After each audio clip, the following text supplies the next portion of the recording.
Yo, what is going on, guys? Welcome to the Life Finance In Between podcast. I'm Eddie Thomas. This is brought to you by Wealth Management Services in Hershey, Pennsylvania. It's been a minute. It's been a minute since I've been on here recording. It's definitely, if you're watching on YouTube, it's definitely been a while since I've done a YouTube part of this.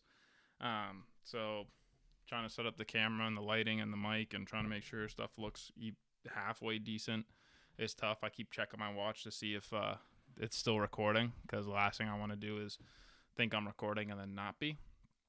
But we'll see how it goes. We will see how it goes, really, at the end of the day. So, hope the lighting looks good. It's a little bright. Maybe I'll turn this light off here.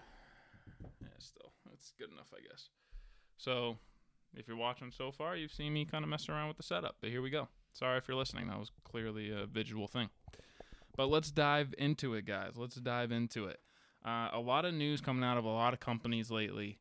And the interesting thing, and I don't want to dive into anything too serious today. This is really just, I saw a couple of things I wanted to talk about. I haven't made one of these in a while, so I wanted to be something that I enjoy. I hope you guys enjoy it. So there's two things about specific companies, and then there's one thing that's actually going to help us all out as consumers. As we know, we're in this super high inflationary period. Things cost more at the pump, at the store, whatever you name it. So the last bit of news I got is actually really good news towards that. So we'll go through three things today. We'll get through them. We'll wrap it up, and we'll be on our way. And until next time, I'm gonna try. I've said this a lot of times. I'm gonna try to be more consistent. I really am. I really, really am.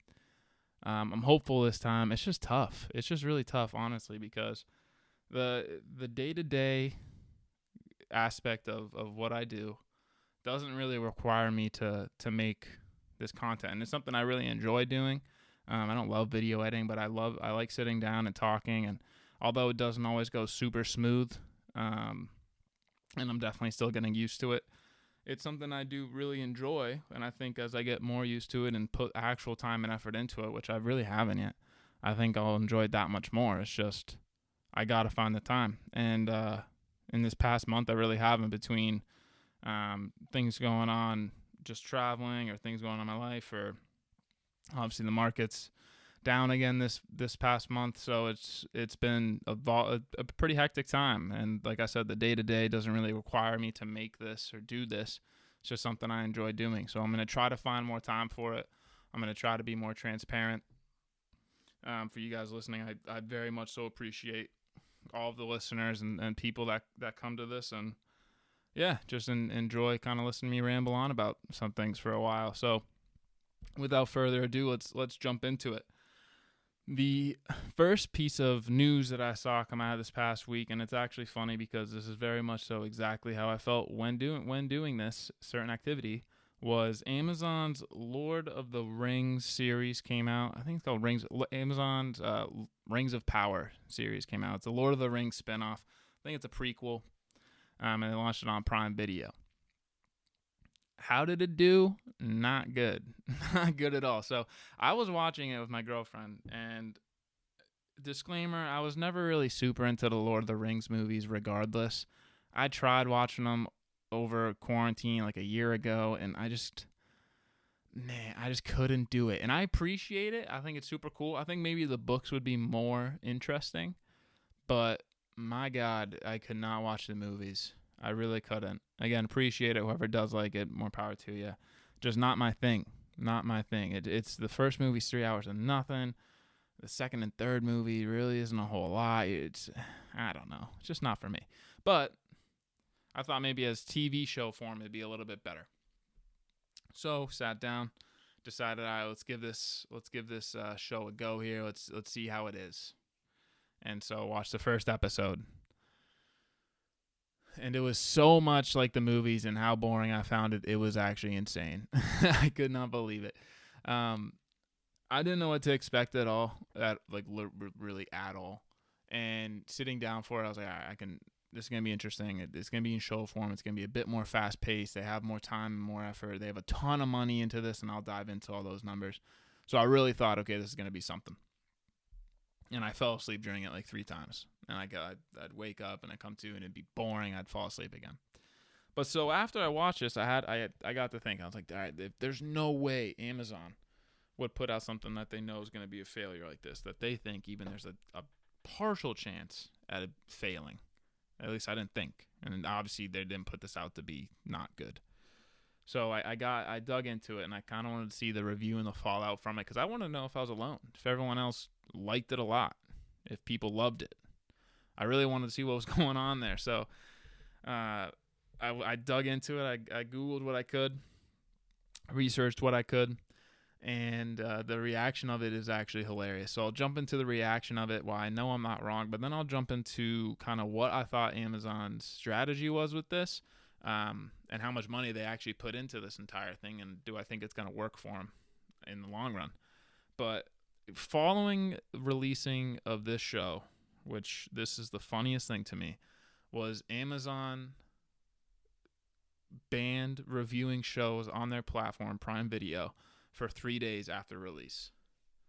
There were so many people that went onto the platform and reviewed it poorly that Amazon felt the need to go on there and say, okay, you can't review things for 3 days until after the release.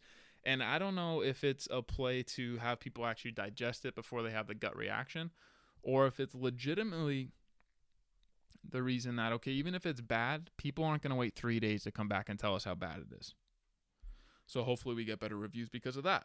I'm not sure which one it was. But so they put that 3-day ban in. Sorry if you heard that. My cat's meowing in the background. They put the 3-day ban in.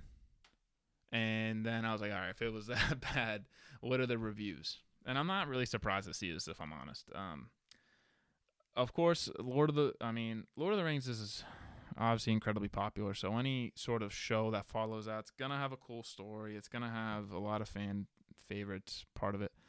And on Rotten Tomatoes, it got an 84%. Okay. That's a really good score. A lot of times Rotten Tomatoes, those critics, in my opinion, go for the more like story building, world building aspect of things, and I appreciate that, and I get it. It's not for me, but whatever, I get it. But the audience score is really what it came down to. The audience score, remember Rotten Tomatoes 84%. The audience score was 36%. 36% compared to 84 on Rotten Tomatoes. And you look at IMDb and it got a 6.2 out of 10. 25% of the reviews on IMDb were 1 stars.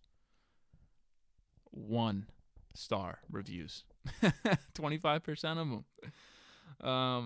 It just had a ton of world building and seeming no point. And again, this isn't like a review of this, but I had to give the preface of why exactly I'm talking about this, because I watched it, I did not like it, and it turns out a lot of people had the same idea.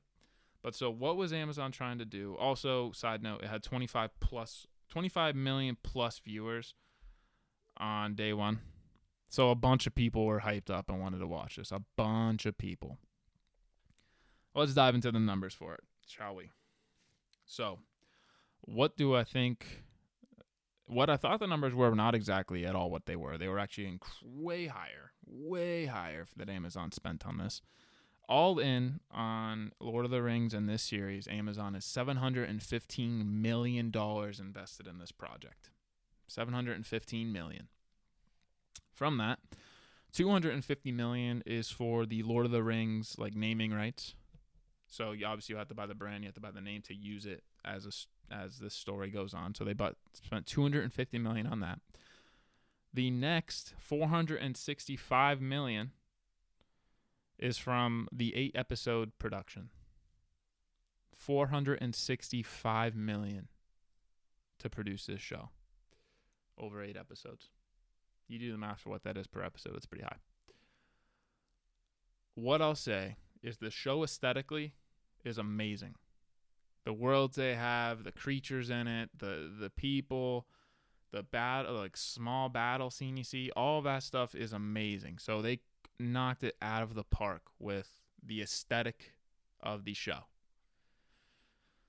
Storyline, plot, character development, actual acting left some to be desired, but the actual production was really, really good. So I could see where the $465 million comes into play, especially if the next 8 episodes or 7 episodes are down the same kind of alley with the actual production of it. But so there's $715 million into this.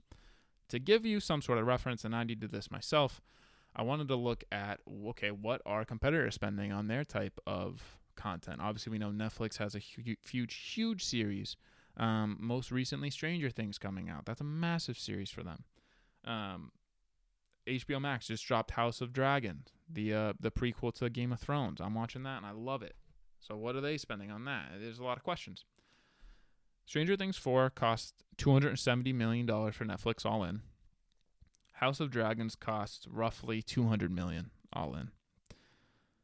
I looked up a movie just to see exactly what the most pretty much what you're looking at high-end movie-wise. The most popular movie this year is definitely Top Gun Maverick, so I use that number. That's roughly about $170 million to produce all in. Amazon spent, again, $715 million to produce this.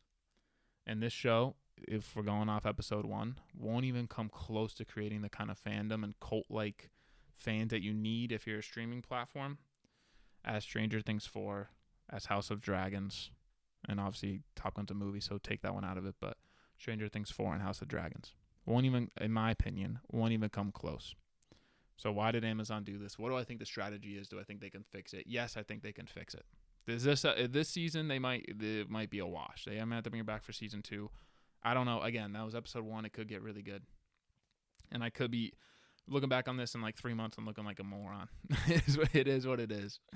But if you compare it so far to Stranger Things and Game of Thrones, again, they had prequels that helped them out a lot, or the House of Dragons, sorry, but they had prequels that helped them out a lot.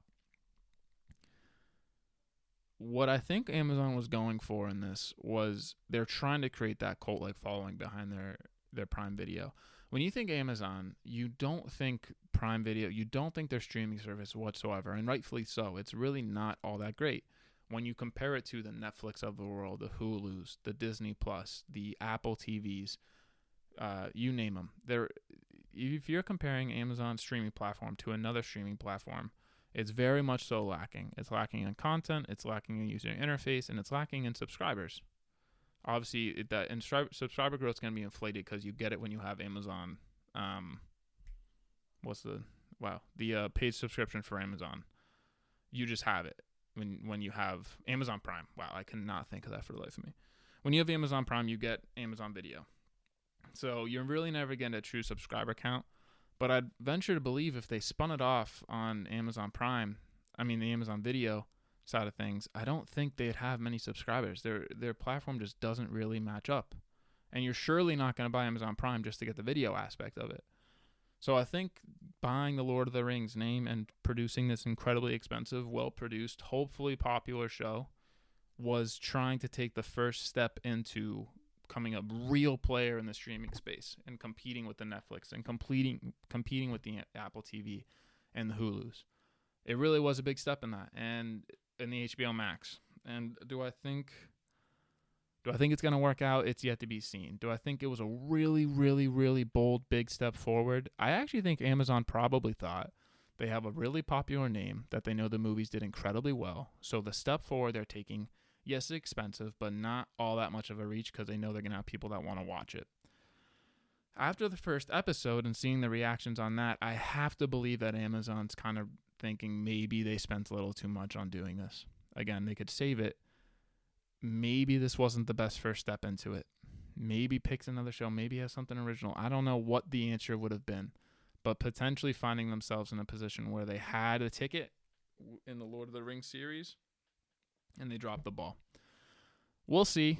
It's going to be interesting to see how that works out on their streaming platform. It's going to be interesting to see how long-term the show plays and if it pulls anyone into Amazon Prime and Amazon Video. I personally don't think it will, but we'll see. We'll see. Again, I wasn't a fan, but again, they have a long season. They have more shows they can produce. I think this first big step of trying to become a streaming player, though, was a little bit of a miss. So I had to talk about that after I watched that show. I just had to. Second piece of news, second business we'll go through. The Apple event that just came out. I'm a big Apple fan. I keep checking my watch to see if my iPhone's recording and my Mac's to my left and my iPad in front of me with my notes. So I'm very much so part of the ecosystem. Why am I bringing this up? Well, yearly Apple has this event where they drop the new iPhone, the new AirPods, and they brought the new watches into this as well. I'm not someone who buys Apple products every year. If you are, that's good on you. I don't see the value in buying new ones every single year. My Mac's a number of years old. My phone's a number of years old. My iPod's a number of years old. And my watch is broken because I dropped it. So again, I'm very much so part of the ecosystem, but I don't really get why people upgrade every year. However, people do, and that's why Apple puts on these events. And they have these new phones year after year after year, new watch year after year, AirPods new year after year. So what is overall their strategy with this event, with their ecosystem? It's very much so to keep people, once you buy an iPhone, it just makes sense to buy AirPods. Once you buy AirPods and an iPhone, if you need a laptop, it makes sense to buy a Mac. If you have all three of those and you want a tablet, it just makes sense to buy an iPad. It makes sense. And they keep releasing new products. What they came out with this time was the Apple Watch Ultra for extreme sports athletes. Roughly $800. A little expensive, obviously, for a watch. I don't really know how it's going to be received. We'll see. Probably their biggest step into watches yet. But again, if you look at their iPhones, their Apple Watches, and their AirPods, in all three of those categories, they're category leading. If you're an investor in this company, you love that they're still innovating, they're still bringing out more. If you're a consumer in this company, maybe you don't love the price tags, but when you want to upgrade, you know it's there. So you love that. Again, price tag is one thing, but availability is another. What Apple's doing is creating a company that, as long as they innovate, as long as they stay in front of you, as long as they come out with new products, they're building, and they already have built, but they're continuing to build upon themselves as the number one consumer driven company in the world. And they're doing that year after year after year, and good luck catching up to their competitors. So again, if you're an investor, you love that. If you are a consumer, you love that. There's a lot of people out there that are anti-Apple, and all good. Use Google or Samsung, whatever you want to use. But Apple, by far, is the best ecosystem. So after watching this yearly review, or this yearly event, I decided to look into, okay, what exactly their numbers look like, honestly, sales-wise, revenue-wise.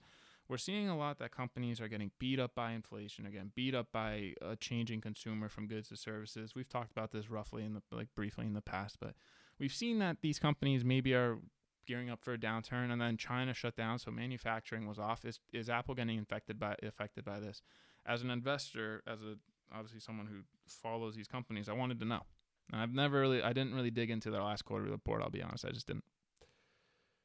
In the third quarter in 2022, it looks like Apple's revenue was, my second quarter. Let me double check this. In the last quarter, Apple's iPhone revenue that they brought in was $40.67 billion, which is up 3% year over year. And then their wearables, so their AirPods, their watches, was $8.08 billion. That was actually down 7.8%. So up on iPhones, down on wearables. For if you take everything into consideration, wearables, services, iPhones, laptops, everything they have, $83 billion profit, $19.4 billion of revenue. They are an incredibly powerful company. They sell a lot of things. This is not really a surprise, and if you are an investor, you love these numbers.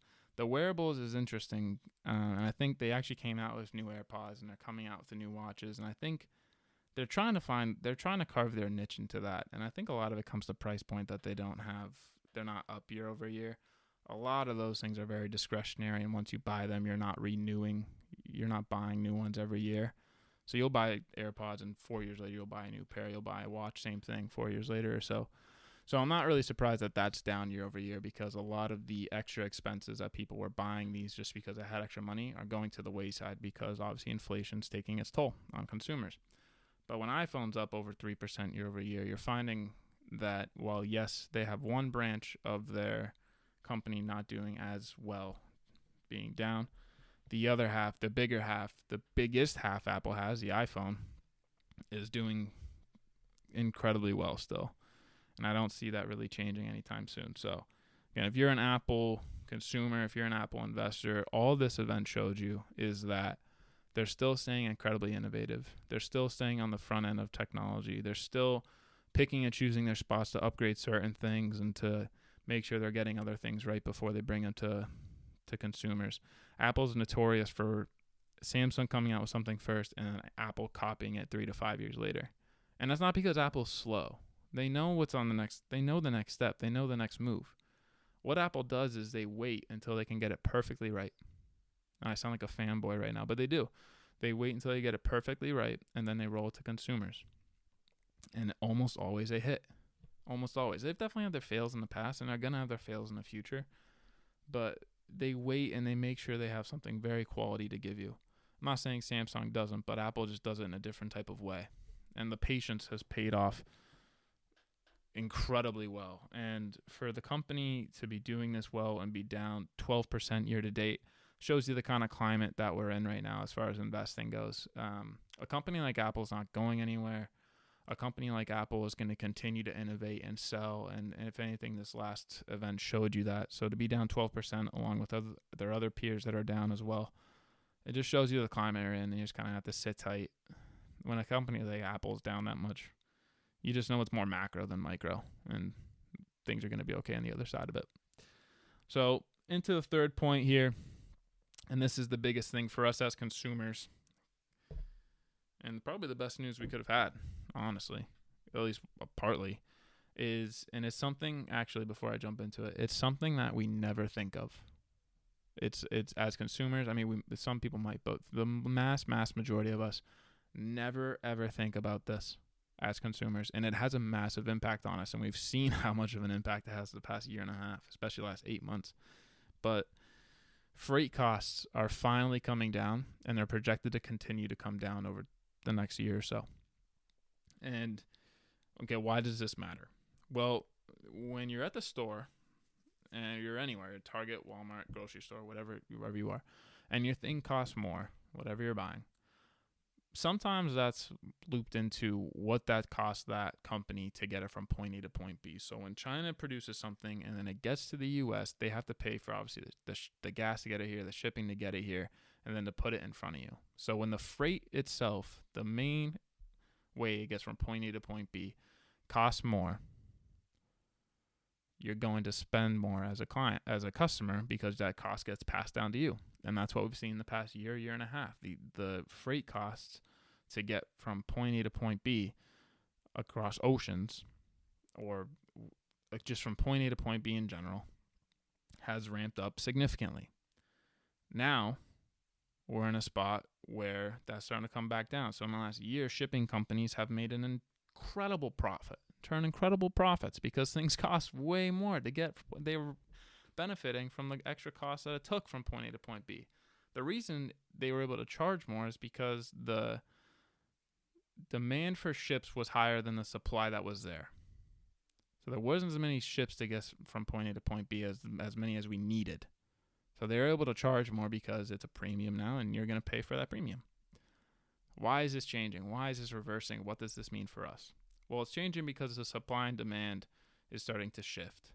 Companies like Walmart, Target, Costco, pretty much any sort of company you can think of that holds inventory. They over-ordered inventory, not anticipating a shift of consumers going from goods-based to service-based like we've seen in the past year. So they're all holding extra inventory in their stock. So they're not ordering as much, which means the ships aren't getting as full. There's not as many needed. Secondly, there's going to be a pretty significant influx of ships in the seas come next year. Where in the research I was doing, new ships are expected to float with a significant increase over the next couple of years. What that's going to look like, I think it's like roughly a 10% increase in ships that are available now or are going to be available in the future, which very much so helps with the supply and demand. Even if the demand of ships needed increases, if the supply is increasing as well, we're going to be in a good spot. So the cost stays relatively stable, might tick up a little bit, but it should stay relatively stable, which is good. For instance, the trip from China to U.S., as far as the freight cost went, is down 60% year to date for that cost. That's a significant decline. Anything down 60% is a significant decline. I think all right now we take gas down 60%. Unfortunately, it's freight costs down 60%. What does this mean as consumers? Why is this such a good thing? This means that we're going to see the costs of things that we were buying that was incredibly inflated and still is going through inflation start to come down, because the point A to point B is starting to be significantly less expensive for companies. So we're going to start seeing our costs come down as consumers. We're going to start seeing inflation come down because of this. And hopefully as a result, we start to see the market start to take this information as good news and continue to and start to do well here in the later half of this year and going into 23 and 24. But the big thing, like I said, as consumers, is things are going to costs are going to start coming down. Things will cost less over time. Again, this won't be an overnight thing. It's going to be very slow, very subtle, as companies aren't ordering as much, as not as many ships are coming across, and as more ships start to become into the supply of needed ships. So again, won't be overnight. It's something that 99% of us never think about. I didn't think about it until I saw this headline. I was like, that sounds interesting. Let me research it, and I want to tell you guys about it, and that's why we're here. So I didn't think about it, but here we are. I knew they were kind of up. I didn't know they were that much up. And now as consumers, we'll start to reap the benefits of those costs coming back down. So again, won't be overnight. It'll take some time, but that's finally some good news for consumers, that inflation's starting to come down. Freight costs are starting to come down. Won't be overnight, but 23, 24, we should be in a better spot here. So that's really it for today. I just want to talk about those couple of things. I saw them and I was kind of scrolling through and thought they'd be interesting to talk about. I haven't been on here in a while, and I surely haven't been on YouTube in a while. So I hope you guys have enjoyed it. It won't be this long until the next one. But until then, stay happy, stay healthy, and I'll see you. Securities offered through Securities America Inc., member FINRA/SIPC. Advisory services offered through Securities America Advisors Inc. Wealth Management Services and Securities America are separate entities. The opinions and forecasts expressed are those of the author and may not actually come to pass. This information is subject to change at any time based on market and other conditions and should not be construed as a recommendation of any specific security or investment plan. Past performance does not guarantee future results.